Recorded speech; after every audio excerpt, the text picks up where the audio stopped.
I'll move into at this point. So we have our website. We have an online booking form. You have an amazing website. You have an awesome rocking online booking form. You're integrated with whatever payment processor you want. You have everything laid out online. You're managing your schedule correctly. You got the pre-auth going. I'm going to move into how to sort of drive traffic. So it's not just going to be full-blown marketing here. It's going to be your basics. And many of you are probably going to be familiar with what all this is: Google Local Services, Google My Business, and kind of how it works.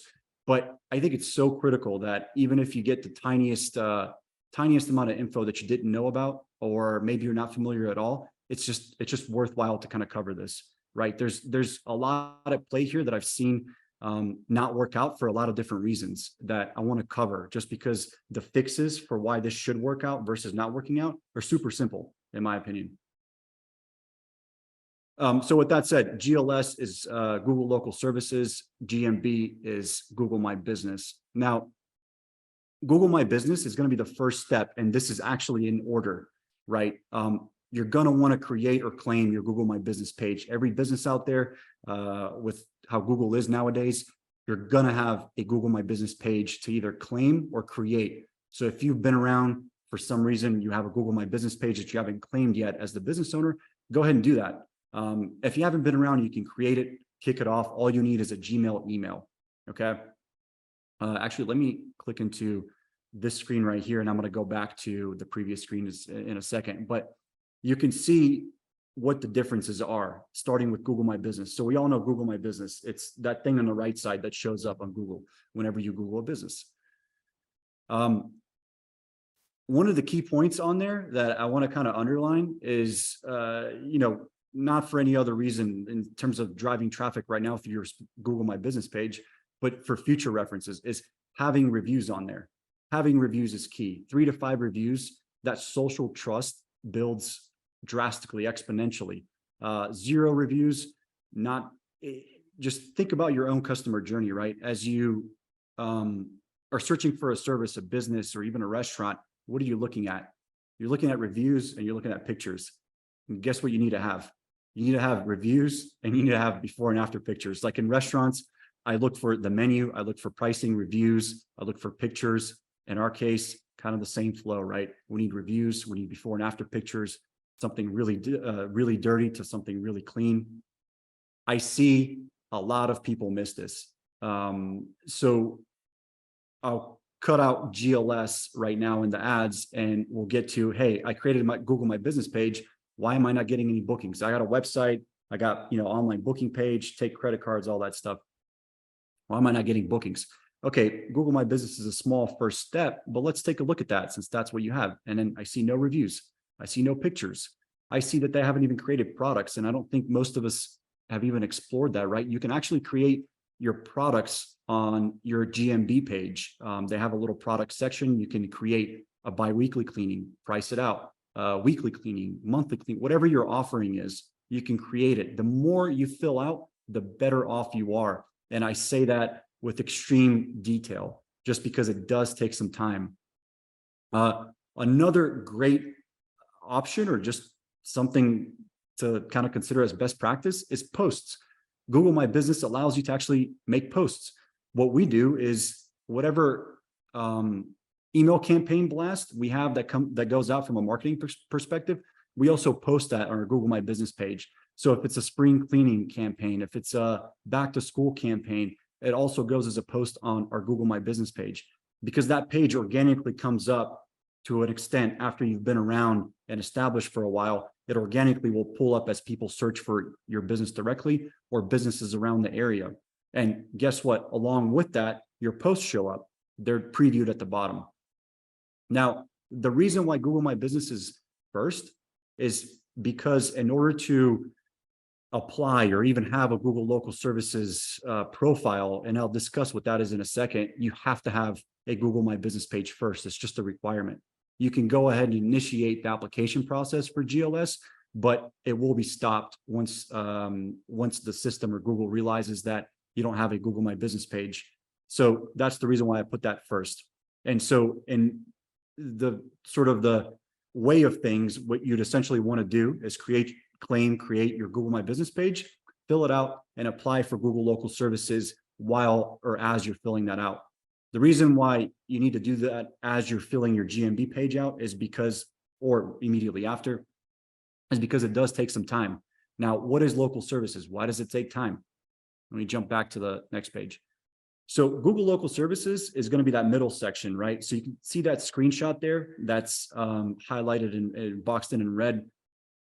Google local services appears at the top of all Google search results, and it applies to service providers, right? So it's not just cleaning services. It applies for window cleaning, plumbers, etc.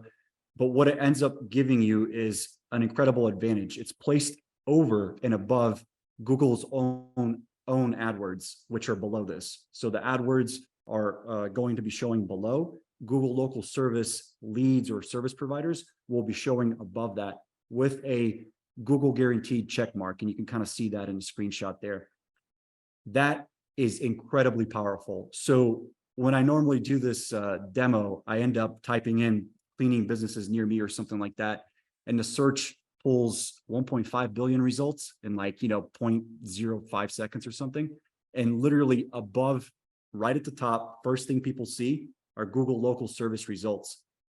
Home providers, service providers at the top of 1.5 billion results. That's incredible. When I first signed up for this, for my business, I didn't initially use this because I didn't know. I used Yelp and other things that we'll get into.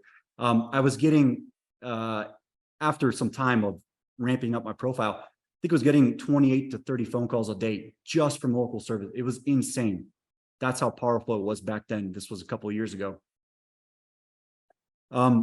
Let me go back to my previous page so I can continue talking about Google local services. So the difference between GMB and GLS is that there is an application process that you're going to have to follow. You have to submit information about yourself as the business owner.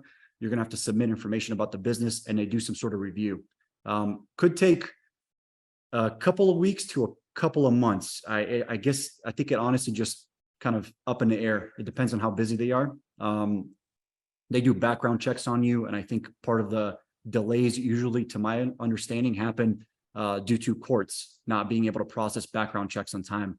And I'm not too familiar with the process internally, but for one of our 3 locations, I did have to reach out to Google during lockdown during COVID, and the process was, I think, delayed by 4 months while I was opening one of my locations. So it could take a while. Same approach to Google local services. Filling out your profile is the number one thing you should be focused on doing. Before and after pictures, reusing the ones you have for your GMB profile, 100% your sole focus, filling out your profile completely. What your offer, your pricing, any deals, any recommendations, whatever they have for you, service area setup, fill everything out to a T. That's because we're going to now move into, I guess, the core of GLS, which is ads.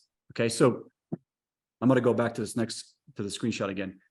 AdWords isn't really going to be comparing that to Google local services is not really going to be your go-to for how to find traffic or how to get jobs, for example. It's just simply not how our customers think. So as we move from this into Yelp and Thumbtack, I just kind of urge you to think through this, right? So what do people do? People don't know Made to Glow, the brand, or whatever. I'm not Nike, I'm not Reebok or Adidas. People will go on Google and they will search or Google cleaning services, home cleaning near me, whatever the keyword is. What shows up first? Google local service providers do. Right past that is AdWords. Okay, AdWords is great, but there's no reviews, there's no pictures, there's no compare. If I click on that AdWords ad for Mary Maids and notice that these are national brands that spend the money for Google AdWords, that means I know the name. It's national, right? They have the money to spend. Most likely what our customers are going to do, and where their attention is going to be drawn to, is if they don't click into Google local service ads, they're going to move past that, past AdWords, right into the actual search results. What do you have in the search results? You're most likely going to see 1 or 2 of your competitors that have organically grown and are actually showing on the first page. And then amongst your competitors, what you're going to end up seeing is Yelp and Thumbtack. And they do this crazy little trick. I like to call it a trick, where if you're searching for cleaning businesses in Atlanta or home cleaning services in Atlanta, Yelp will immediately present a page that says top 10 best cleaning services in Atlanta. That's going to draw your eyes right in there. Everyone knows Yelp. Everyone uses it to compare their businesses, reviews, the whole nine, right? Same thing with Google local service ads. The reviews are there. The businesses are clearly in your face. You can clearly see it's a cleaning business. You can compare the top 3 ones next to each other, and it gives you a comparative analysis right off the bat. Clicking on more house cleaners, for example, will expand the box and take you into a different page that shows even more competitors. And so I guess the question is going to be, how do you end up ranking, or how do you end up even in the space of 3 competitors? Well, when I first started this, and I was first accepted into GLS years ago, I don't know if they still repeat this, but the account manager that was assigned to me told me the number one most important thing that you should do in order for Google to rank you, or not number 1, but maybe like number 3, right? You need 5-star reviews and you need good reviews, etc. One of the most important things you can do is actually make sure to go into your dashboard and manage your leads. Okay. So what ends up happening when you do that is you're showing Google that from the incoming phone calls, the incoming messages that you're getting because of, you paying them and them putting you out there for search results, you're actively logging into the dashboard and working those leads. And so they actually reward you. And so reviews is great. That's amazing. Yes, 5-star reviews are a must, but you can kind of see that in this day and age, you and all your competitors probably have really good reviews. And so Google, I guess, takes it a step further. They want you to interact with your dashboard. So please, part of this whole, hey, I have GLS up, why am I not getting leads? Well, do you have pictures? Do you have reviews? And we'll touch on that in a second as well. Is everything set up fully? Are you managing the leads that you did have come in your account? Are you moving them over to the different stages that Google Local Services allows you to move them into? Or are you just letting them sit there? Okay, if Google doesn't see that action from you, I don't want to say they're going to penalize you, but in my mind, I'm thinking that they're thinking you're not interested in their leads. You're not engaging with their platform. So they're most likely not going to favor you. And I hate to say that kind of stuff, but honestly, it was an account manager that told me that, stuck in my head. So as soon as I get a phone call, as soon as I get a message, I'm in that dashboard, I'm moving things around, I'm responding to leads as quickly as possible. 1, because I want to win it. 2, because I know that if I'm doing that and my competitors are taking 2 hours to respond, then hopefully I will be slightly favored. Okay. And so that brings me to the last point on that 3rd column, GLS ads. Stay on top of your leads. It's so important for GLS. I'll touch on the reviews. So Google Local Services, your profile for that is going to be separate than your Google My Business profile. Google My Business is required, but this ends up being a separate profile. It has its own separate reviews from your Google My Business page. But what they do require, in addition to having a Google My Business page, is for you to have at least 1 review on your Google My Business page. That 1 review will get carried over into your Google Local Service profile. So I just want to make sure that that was really clear, because it was really confusing to initially when I was first looking into this. You have to have 1 review on your GMB page at least. That review will be carried over when you first open your GLS profile. Needless to say, that 1 review should be a 5-star review, because it'll set you up for immediate start off success in GLS. After that, after your GLS profile is live, your reviews will be separate. So you'll have to manage your leads from your dashboard in your Google Local Service profile, and you'll be asking them for a review directly from there. And that review will appear only on your Google Local Service profile. It will not appear in your GMB page, and vice versa after you open your local service business or account. Okay, so how does Google charge for this? Okay, pretty straightforward actually. And the reason why I love it is because they charge per lead that reaches out to you directly. So from Google Local Services, I've seen extreme amounts of phone calls, right? More so than messaging, just because of how they display it. If you look at this, you can see that they display the business phone numbers, but Actually, these are not the business phone numbers. These are some type of localized numbers that Google presents for you to call, acting as if it's the business's phone number. Once you make that phone call as a customer to, let's say, Executive Maids, somebody from Executive Maids will pick up the phone, and their phone number will not be 215-876-3843. It'll be something different. That's a Google number. That's how they end up tracking the leads that call you. And so when you pick up the phone as a business owner or as a sales rep, it's going to quickly say, call from potential local services customer. It'll say some sort of prompt letting you know that it's a lead from local services. And that's when you know you'll be charged. Rates for GLS leads are, I think, set by locality. So just based on market, based on other competitors, based on whatever it is that they decide to charge for. I think that's how it works. For example, I think in Atlanta, for what we end up paying ends up being around $15 per lead or something like that. But these people are talking to you and only you.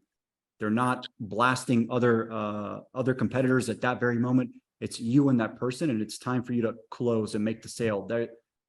There's no better opportunity than that, right? Because they're not engaging with 5 other service providers at once. Whereas AdWords, Google AdWords, not only isn't displaying reviews or any information for that matter, you're amongst 3 or 4 different competitors with the customer to engage with. Whereas if somebody ends up calling you, they're speaking directly with you. You're not getting charged because you show up with 3 competitors across the top of the page for Google local services. I think that's really, really key. Their budget, or the way that you pay for this, is by setting up a weekly budget.